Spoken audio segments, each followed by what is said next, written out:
Robin Hajdu is a maxillofacial prosthetic artist who sculpts silicone into facial parts for those who might not have been born with a well-formed anatomy. Although traditionally trained in the arts, Robin combined her love for science and her passion for a career in facial prosthetics. Today, she has a successful, fulfilling practice in New Jersey, where she interacts with patients, making them feel whole again.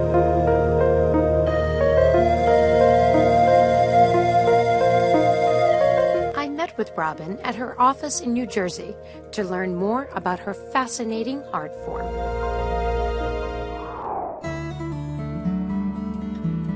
We're here with Robin Hajdu, a maxillofacial prosthetist. Got it. Right? Yeah. Awesome. That was probably my biggest challenge of this interview, but essentially what you are is an artist who makes prosthetics, nose and ears, right?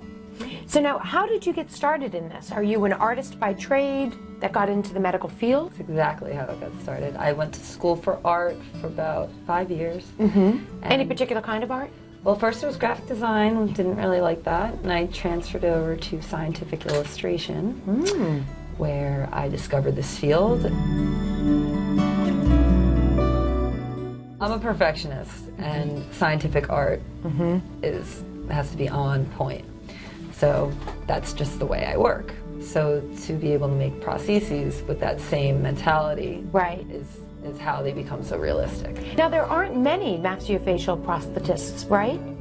Now, how did you get into the field and how did you start working here? Well, I went on a workshop right after I graduated from college. Met Dr. Salustio there. So you were in a completely different state at a workshop and ended up meeting my boss. Your boss.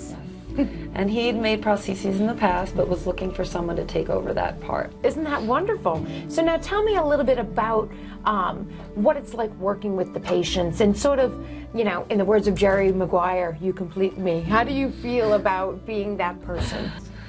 I can't imagine a more rewarding experience to make somebody feel whole when they've never had that feeling before. Right. It's, you know, it's life-changing. It's a mix of all of my passions. I'm a total science geek. I've always been a science geek, but I'm an artist as well, so I was able to combine them with my love of helping people as well. You work with patients with a variety of reasons why they might need a prosthetic. So you might see people who are sick, and how is that? Is that a difficult process? Well, it is, and you have to sort of separate your emotions from that, and that's very hard to do because you can't help but feel for them, you know? Right. But every patient's different, you know. Some children don't know anything else, so they're okay. And then, for example, you know, someone gets in an accident and loses their ear, or they have cancer, or, you know, they're burned in a fire. Those are all things that, you know, just happen suddenly, and their life has changed, and they're, wait, I'm not normal now. Right. You know, so kids and adults are completely different in that aspect. And I've come across some kids that, you know, you could tell how much it's affected them. And I had a recent patient, I never saw a smile until that day. Oh, when they got their prosthetic? Literally, that was the first time I saw him smile. It was really cool. Just the look on their faces when they see it in the mirror, and it's like sometimes they're speechless. Right. And the emotions I see from the family as well. That makes me, I have to bite my tongue and not cry myself because, you know, it feels good. I'm in their lives forever now. Oh, isn't that wonderful? And every time they look in the mirror, I'm sure they think of you. Maybe. Absolutely.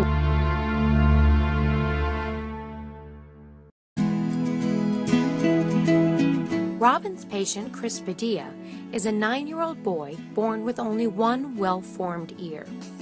Kids like Chris have to wait until they are 6 or 7 years old to have their malformed ears surgically removed and implants put in for the prosthetic ears.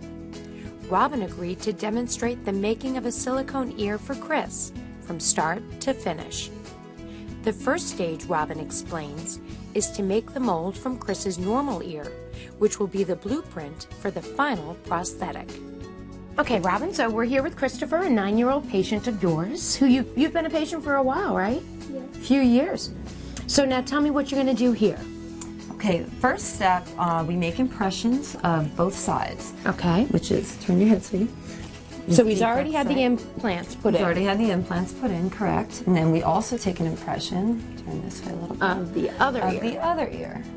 And that's for sculpting purposes, because we do a reflexive model. Right. Of that. So all I'm doing right now is mixing two parts. When the mold is back from the lab, Robin will make a wax model of the ear with strips of sculpting wax. This will indicate any problems that might arise in the final version. Should there be any structural problems, the impressions will have to be taken again and the mold remade. So this is some of that wax. Okay. And what I'll normally do is take the reflexive model and I'll start with a piece and just kind of get the outline of the ear. Right. Kind of like that. Same size, you know. And then we take it off. We put it on here. We slowly just start to build it up.